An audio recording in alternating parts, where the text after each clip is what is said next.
Currently, world leaders are attending the 78th United Nations General Assembly.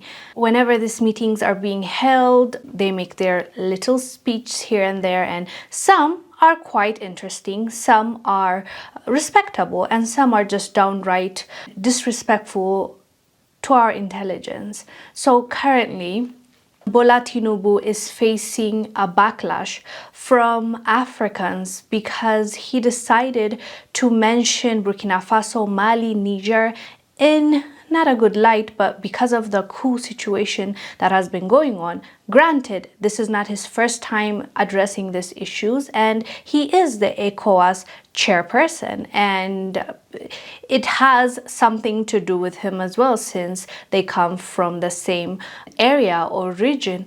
But what got people more angry is the fact that he chose to mention these countries, to talk about them, but also in the same breath, in the same speech, called for partnership with international community. We must affirm democratic governance as the best guarantor of sovereign will and well-being of the people. Military coups are wrong, as in any titled civilian political arrangement that is will perpetuate injustice. The wave-crossing part of Africa does not demonstrate favor towards coup. It is a demand for solution to perennial problem. Let us dig it deeper. Regarding Niger, we are negotiating with the military leaders. As chairman of ECOWAS, I seek to help establish democratic governance in a manner that addresses the political economy challenges confronting that nation, including violent extremists who seek to foment instability in our region. I extend a hand of friendship to all of you who may genuinely support this mission for a democratic governance in that nation. This brings me to my third crucial point. Our entire region is locked in protracted battle against violent extremists. In the turmoil, a dark channel of inhuman commerce has formed. Along the route, everything is for sale. Men, women, and children are seen as chattel. Yet, thousands reach the Sahara, hot and sand, and the Mediterranean cold death in search of a better life. At the same time, mercenaries and extremists with their lethal weapons and vile ideologies invade our region from the north. This harmful traffic undermines the peace and stability of the entire region. African nation will improve our economics so that our people do not risk their life to sweep the floors and streets of other nations. We also shall devote ourselves to disbanding extremist groups on our turf.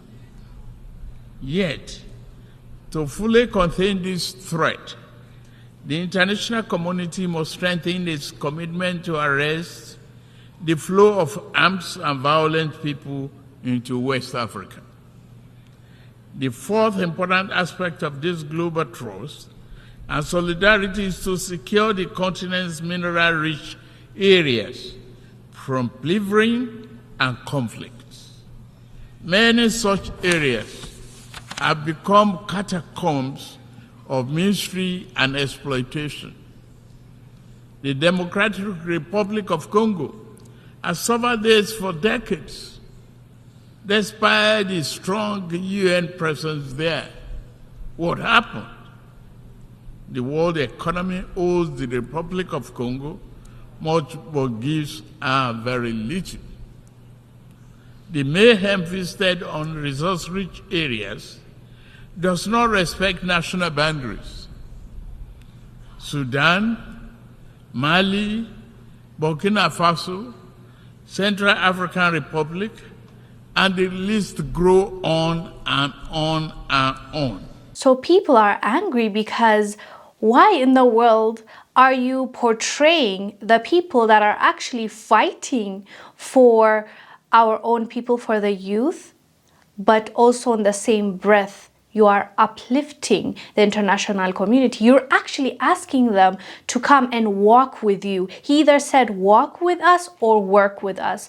And obviously this is, as I said earlier, this is not his first time asking the West or the international community to work with Africans. And the last time, I believe, was a few weeks ago when he was asking the US to come and work with Western African countries. Nigeria's President Bola Tinubu is asking the United States to help defend democracy in West Africa. Tinubu tasked the US to collaborate with African countries in defending its democracies against anti-democratic forces within and outside the continent in order to improve its people's living standards. This is disappointing in so many levels. Right now, the people of Africa want to be independent. We no longer want to be exploited. We no longer want anybody to intervene in our politics, in our governance, in our way of living. So for President Bola Tinubu to ask the US to be involved is disappointing, to say the least. So it's quite disappointing because in this world stage, the UN General Assembly, at that meeting, almost all the world leaders are there, right? So why not take the time to call out the real evil, to talk about the things that Africans are facing currently? Granted, he did mention some of the issues that Nigerians as well as other Africans are facing, but the fact that he chose to call out these nations that are actually now are being seen as a hope, right? People see these countries like Burkina Faso, Mali, and Niger and think, wow, this is the revolution for, the youth. This generation is waking up. That's what most people that care to see Africans thriving, that's what people are saying. Of course, we don't support coups, and that's not the first option, or that's not ideal, but we also have to understand context matters. And when these coups happen, why did they happen and who are they overthrowing? That's the best question to ask. Same thing with Gabon. When the coup happened, people celebrating, and now people are starting to question, is it really a family affair? Every coup has different history, different way of doing things, and not every leader we understand that fights to be in the leadership role means well for the people. They might be fighting as hard as they can so they can fill their pockets. We understand that fact as well, but to focus on that instead of addressing so many issues and in the same breath asking for support or partnership with the West really rubbed a lot of people the wrong way. But anyways, fam, let us know down below what your thoughts are about this. I am Wongel Zelalem. I'll see you on the next one. Bye.